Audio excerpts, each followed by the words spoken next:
Good morning, Lagos. Good morning, Nigeria. Welcome to the conversation here on Lagos Television. I am Abimbola Bello. Good morning and welcome to the conversation. I am Joy Ulu. You look different, Joy. It's the hair. It's a new year. It's a new year. It's the blondie. Yeah. It's beautiful, though. Makes you look cheeky. Thank you. Thank Right, you. welcome to the show. We intend to help you continue your day on a delightful note. Let's start by taking our news points for today. I will take the first news point on this side of the table, and it has to do with the 2027 elections. And these persons are saying it won't be decided by incumbency, coming from Atiku, Obi, Aregbesola, and others. The 2027 general elections will not be determined by incumbency, control of state power, or wave of political defections, opposition leaders declared yesterday. They argued that voter choice, opposition unity, and the integrity of the electoral process would ultimately decide the outcome.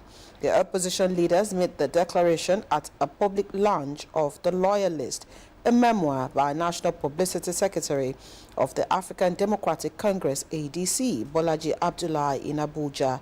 The event drew a wide mix of opposition leaders, former public office holders, lawmakers, intellectuals, and party stakeholders. Speakers included former Vice President Atiku Abubakar, former Anambra State Governor Peter Obi, former Minister of Interior and ADC National Secretary Rauf Aregbesola, former Senate President and ADC National Chairman David Mark, and veteran columnist and public intellectual Hakeem Baba Ahmed, who reviewed the book. Although convened as a book presentation, the gathering quickly assumed a strong political tone, with speakers repeatedly returning to the issues of opposition unity, leadership responsibility, and the limits of incumbency power ahead of the next election. Addressing what he described as a growing misconception in Nigerian politics, Aregbesola argued that governors and incumbents do not automatically determine election outcomes. Drawing on the 2023 electoral results, he said the belief that political office guaranteed victory was not supported by evidence. Using the Southwest as an example, he said ruling party dominance at the state level had not translated into overwhelming electoral success. On his part, former Vice President Atiku Abubakar, speaking as special guest of honor, links the political moment to the theme of the book, describing loyalty as both a moral test and a personal burden in public life. Atiku, who noted that his participation was informed by his own role in the political history examined in the memoir, he said, and I quote, "I am honored to be part of this launch because I was also involved in the eventual inauguration of the Bukola Saraki administration, which this book deals with in a very great detail." I will skip to let me see. Obi, yes. Similarly, former Anambra State Governor Peter Obi, who this person. Similarly, former Anambra State Governor Peter Obi, who arrived late due to flight delays from Lagos, apologized for not observing traditional protocol before addressing the audience. Obi also signaled political solidarity and regional commitment, saying, and I quote, "I have been directed to represent the Southeast, and I want to assure you that you will not be disappointed." In one of the most direct political moments of the event, the author, Bolaji Abdullahi, appealed to opposition leaders to rise above rivalry and present a united front ahead of 2027, adding that Nigerians were ready for change, though political leaders were not yet matching that urgency. I will leave it there. And of course, here, more or less, it was like, okay, it was an avenue for these leaders to voice, what was in their minds. It was a great opportunity for them all to come together and speak with one voice. But let's see how, the onus is really on them to also tell Nigerians what they will do differently. Because in all of this, they have not said what they will do differently. They have not said why they would be the most viable alternative for Nigerians to vote for, as against the current government in power, the APC. So now is the time to start telling Nigerians how they will handle issues differently, and perhaps begin to sell the manifestos, and, you know, how they will really transform all of the issues that Nigeria is facing at the moment. Because if you're not telling Nigerians how you intend to do it, then why are you an opposition? Why are you a viable opposition? Why should you be, you know... Why should you be our option? Exactly. Why should you be the option? So instead of going back and forth, saying power of incumbency does not guarantee power and all of that, now is the time to sell themselves to Nigerians as an alternative. Absolutely. Important point you noted there. Nobody has come to tell us this is how I am going to fix the nation. Everybody just says, I'm going to fix it. I'm going to fix the nation. But how do you intend to go about it? What is the formula that you're going to use? That should be your selling point. Right. All right, moving on to the next story. Lagos Assembly debunks Abuja House claim. The Lagos State House of Assembly has described the rumor making rounds that it budgeted for the purchase of houses in Abuja for its members in the 2026 appropriation law as misleading and mischievous. The Chairman, House Committee on Information Strategy and Security, Honorable Stephen Ogundipe, and the Chairman, House Committee on Economic Planning and Budget, Honorable Said Olumo, stated this in a rebuttal jointly signed and issued to the media. They explained that the House does not operate in Abuja, describing the suggestions as illogical, irrational, and irresponsible. Quoting him now, there is no provision whatsoever in the 2026 budget for the purchase of houses in Abuja or anywhere else for members of the Lagos State House of Assembly. The report is a complete fabrication and a product of political mischief intended to misinform the public. The statement emphasized that the budget is already in the public domain and accessible for scrutiny by discerning Lagosians and Nigerians alike.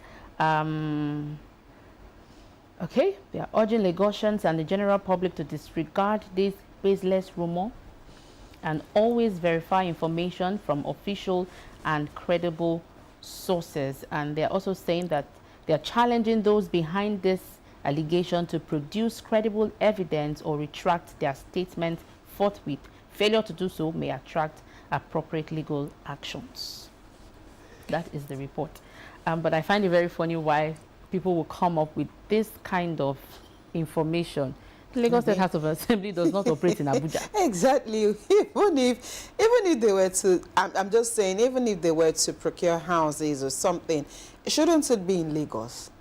I mean, if you had come with, you know, this story and said, okay, maybe in Oniru, or maybe, you know, somewhere around Lagos, maybe it might make some sense. But why would they want to now procure houses as an assembly in Abuja? To what end? But they can buy houses in Abuja as individuals. Individuals, but not as an assembly. I mean, to do what? Will they now go and be sitting in Abuja when they were elected in Lagos? I really do not even understand. But I mean, the rebuttal has also challenged those who are behind the story to provide evidences, and again, else they could be sued. You know, sometimes I think it's also good to test our laws. Oh, yes. If you know the purveyors of this particular news and they are not willing to retract the story, take them to court now for libel or whatever it is that you think, you know, this is all about. But again, until we start testing our laws, we might just, again, be dilly-dallying on these issues. Right, let's take the last story on our news points this morning. Investigation uncovers those who plotted Tinubu's ouster. An interim investigation report into the alleged coup plot against President Bola Tinubu's government has revealed that a clandestine network of military officers coordinated by an army colonel named Withheld had planned the takeover with funding, recruitment and operational planning traced directly to them.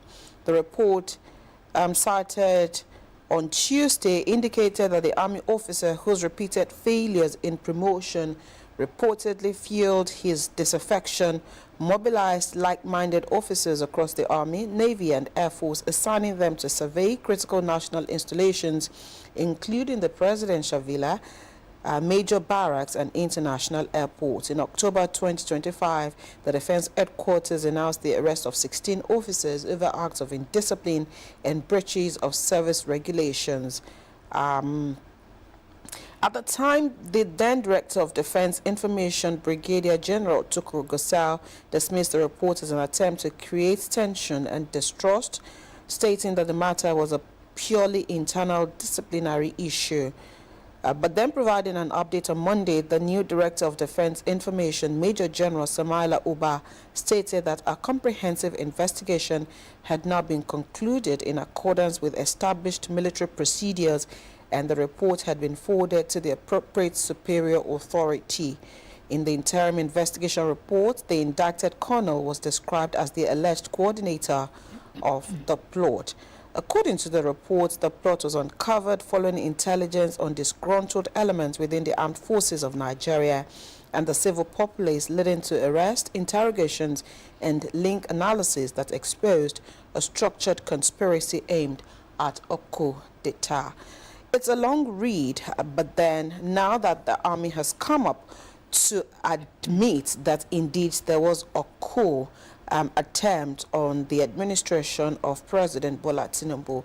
Again, it just shows that the army would always do their due diligence before they agree. I mean, agreeing to a coup d'etat, it's something huge, and it is not something that can be taken with kid gloves. So at the time the army said there was nothing of sort, they probably had not gotten enough information at that time to have admitted that this really happened. But I mean, 3 months down the line, they're now saying with their full chest that this really happened, and they also know those who perpetrated, this particular crime, and they've said they will be dealt with according to military laws. They'll be court-martialed, and at the end of the day, justice will be done.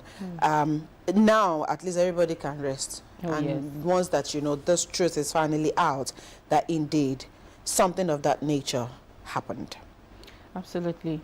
I'm so happy that this coup did not pull through, because it didn't pull through. Because reading the report, it was quite scary at the number of people they had earmarked to be killed. The installations that were also earmarked that have been destroyed. Again, it just showed that sometimes these things will always be around you. You just need to be vigilant, and that intelligence report. I'm so glad it wasn't treated with kid gloves at the time the news broke. So it just shows that things they happen. Things they happen. Okay. Let's go on the X platform this morning to take a look at one of the many trending stories on the X platform this morning. So when this news broke yesterday, the first thing that came to mind was it could have happened to anybody, irrespective of age, irrespective of whatever. Anybody could trip. Anybody could, have a fall. And the fact that our president tripped during that event, it didn't mean that it was not in perfect health. It didn't mean that he was sick. It didn't mean that, it wasn't okay. I mean, for a lot of people that actually saw that video and looked at it critically, it was just a trip. And it just showed like there was an imbalance somewhere. And it could have been anything. You also saw photographers behind him. It could have been maybe their tripod. It could have been anything that caused that particular trip over. Wait a minute. Did you see Joe Biden fall many times?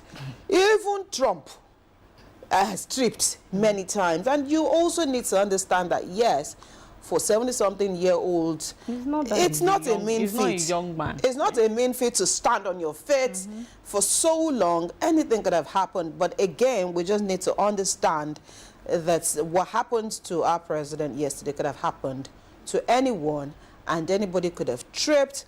And, after that trip, he still stood. He still saw the guard of honor, that was mounted for him. And we saw the president of Turkey, Erdogan. I mean, Erdogan is also not he's not a young person. So, but the good thing about it is that Mr. President is fine. Of course, the visit is going well. And by the end of the day, it probably also will mean a lot of development for Nigeria? I know that many people might not really like the personality of Mr. President, but again, I find no humor in what has happened. I mean, can we just normalize having empathy? Yeah. You know? Yeah, Not I make agree jokes with you. of such. I agree with you. Anyway, that's it on the hashtag today. You can go on the X platform to take a further read on why, that trip was actually, and of course, even the presidency did say that it was a minor stumble. No big deal about it. Mr. President is fine. We'll take a quick break. When we return, we will take the column for today before we break into the conversation.